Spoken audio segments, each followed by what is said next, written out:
Shalom, selamat pagi saudara yang dikasihi Tuhan. Sate pagi hari ini bertemakan Joey Alexander di Grammy Awards. Adapun firman Tuhan terambil dari Daniel pasal 1 ayat 1 sampai 21. Joey Alexander berhasil mengharumkan nama Indonesia di kancah internasional. Namanya berhasil masuk nominasi Grammy Awards yang ke-58. Bahkan Joey tercatat masuk dalam 2 nominasi di ajang penghargaan musik bergengsi dunia tersebut. Dan yang luar biasa lagi adalah usia Joey baru 12 tahun sehingga tercatat sebagai nominasi termuda yang pernah ada di kategori Jazz Grammy Awards.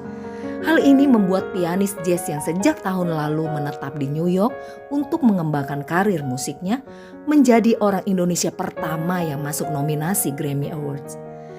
Joey sendiri tidak menyangka bisa masuk 2 nominasi Grammy Award kategori jazz. Di jejaring sosialnya Joey menulis, 2 nominasi Grammy, wow, sangat bersyukur. Aku berterima kasih kepada Tuhan karena memberiku hadiah luar biasa dari piano, jazz, dan swing. Dan terima kasih untuk para penggemarku. Selain sebagai nominasi, Joey juga tampil bermain piano di Grammy Awards dan mendapat sambutan yang luar biasa dari para penonton, termasuk para artis kelas atas. Memang di acara tersebut Joey akhirnya tidak berhasil meraih Grammy Awards. Namun tampilnya dia di Grammy Awards sebagai performer maupun sebagai nominasi adalah suatu terobosan besar dalam karirnya serta menjadi kebanggaan tersendiri baginya, bahkan bagi Indonesia. Joey bisa mengalami hal itu semua tentu bukan dengan berpangku tangan. Ia selalu belajar dan berlatih untuk meningkatkan kemampuannya. Ia mulai bermain piano sejak usia 6 tahun.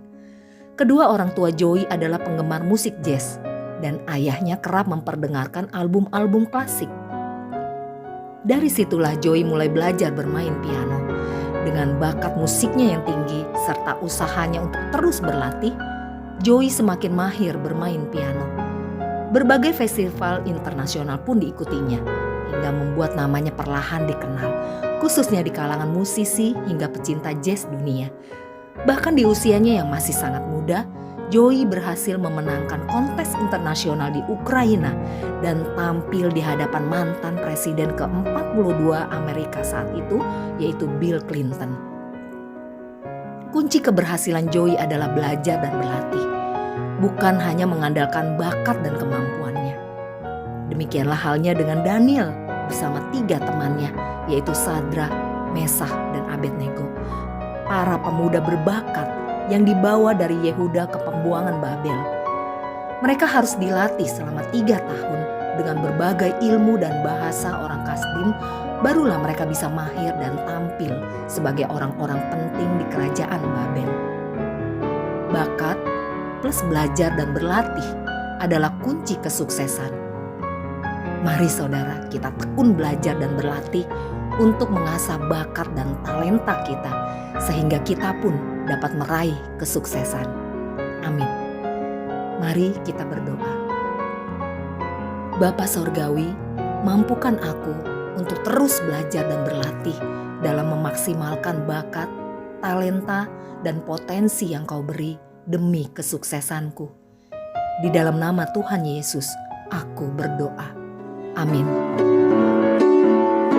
Aku harap pada Yesus sepanjang jalanku. Aku bersandar padanya, pandu hidupku. Meski angin topan menderu, langit bermega, aku bersandar padanya sampai selamanya. Yesus sobatku, Yesus sobatku, sobat yang setia, sobat yang setia, pandu hidupku, pandu hidupku, sampai selamanya, sampai selamanya.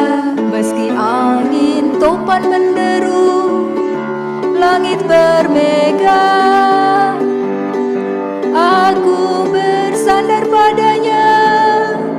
sampai selamanya.